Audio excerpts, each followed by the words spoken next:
Salam sejahtera Malaysia, terima kasih kerana menonton video-video dalam channel ini. Sebelum kita mula, jangan lupa untuk tekan tombol subscribe, share, like dan komen. Let's go! Salam sejahtera dan salam perpaduan kepada seluruh rakyat Malaysia. Berita seterusnya, Anwar dakwa terima ugutan daripada geng penyakau besar.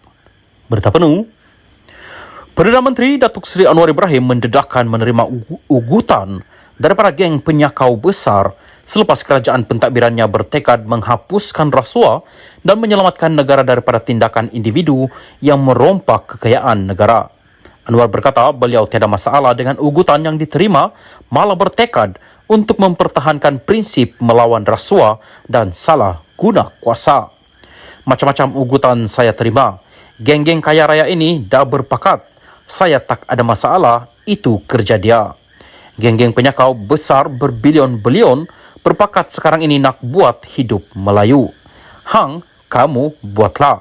Saya lawan tetap lawan untuk mempertahankan prinsip ini, katanya ketika berucap pada kenduri korban dan solat Jumaat di Masjid Jamek An-Nur, Kampung Guar, Perahu di sini pada Jumaat.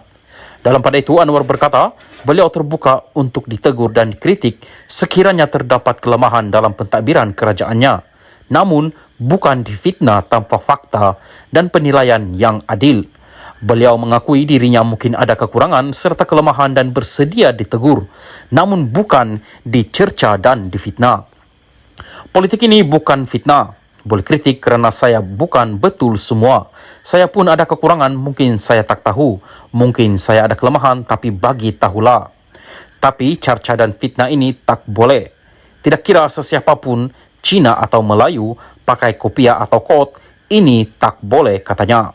Beliau turut mengulas dakwaan perjanjian sempadan maritim Malaysia-Indonesia ditandatanganinya bersama Presiden Indonesia Joko Widodo pada 8 Jun lalu, membabitkan blok perairan itu sebagai fitnah dan tidak benar.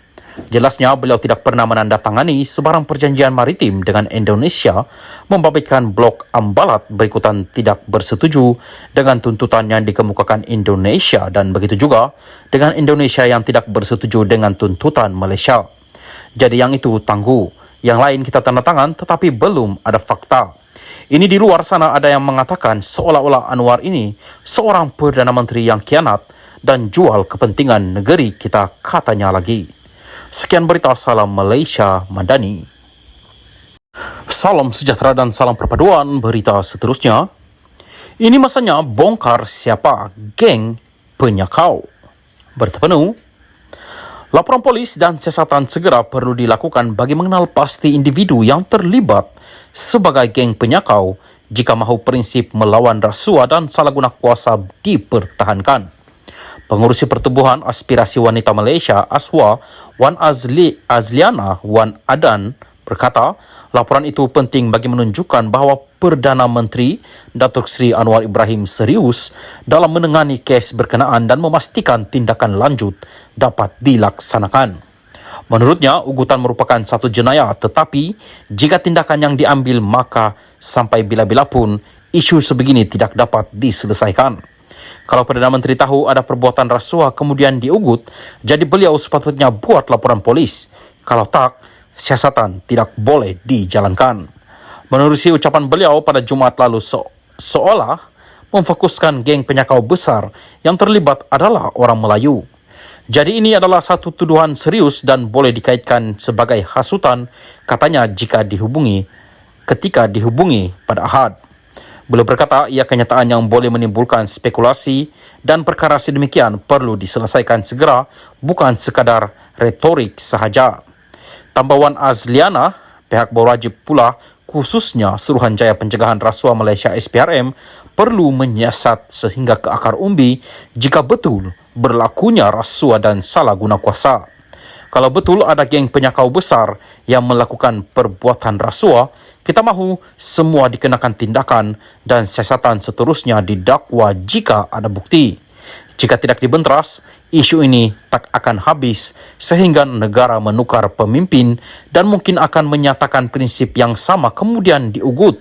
Jadi, inilah masanya untuk hapuskan geng ini tanpa mengira bangsa jelasnya. Salam sejahtera dan salam perpaduan kepada seluruh rakyat Malaysia. Berita panas hari ini bertajuk BN sedia jadi pembangkang, DAP boleh tinggalkan UMNO. Berita penuh. Ahli Majlis Kerja Tertinggi MKT UMNO Isham Jalil membidas bekas ahli Parlimen Damansara dari DAP Tony Phua yang menggelar Barisan Nasional BN sebagai pakatan korup. Menurutnya, Tony Phua disarankan untuk memberi cadangan kepada pemimpin parti DAP supaya meninggalkan UMNO daripada kerajaan perpaduan sekiranya parti itu dilihat terlalu korup. Jika UMNO ini korup dan kotor sangat, tidak perlu tunggu pilihan raya umum ke-16. Sekarang pun kami boleh cadang kepada pimpinan parti tinggalkan UMNO daripada kerajaan perpaduan. Saya okey sahaja jadi pembangkang. Jika tidak kerana tita yang di Pertuan Agong dahulu, UMNO dan BN memang bersedia untuk jadi pembangkang selepas PRU ke-15 tempoh hari. Kamu sedia jadi pembangkang? Katanya di Facebook pada Jumaat. Pada Jumaat, Tony Phua tiba-tiba menggelar BN yang kini bersama Pakatan Harapan PH dalam kerajaan perpaduan sebagai Korup Collection atau Pakatan Kerup. Kenyataan itu disuarakan bekas Setiausaha Publicity DAP sewaktu berucap pada majlis makan malam mengumpul dana DAP di perkarangan Dewan Bandaraya Petaling Jaya MBPJ dengan label sama turut diberikan kepada Parti Pribumi Bersatu Malaysia selaku sebuah lagi parti nasionalis Melayu. Tony Phua juga menyuarakan harapan supaya PH selepas ini dapat membentuk kerajaan sendiri dalam kalangan komponen gabungan berkenaan tanpa membabitkan UMNO dan BN sekiranya gabungan itu menang dalam PRU akan datang.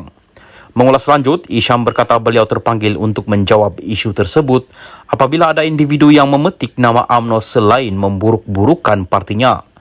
Saya ingin katakan satu perkara sahaja kepada Tony Phua.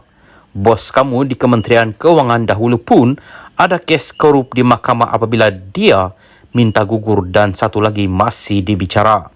Malah kawan-kawan parti kamu sama jadi kerajaan 22 bulan dahulu apabila ada dakwaan kes korup terus lompat parti masuk Perikatan Nasional atau Bersatu dan tiba-tiba jadi bersih. Oleh itu, bahagian mana yang kamu atau parti kamu itu bersih berbanding UMNO yang kamu katakan korup? Soal beliau.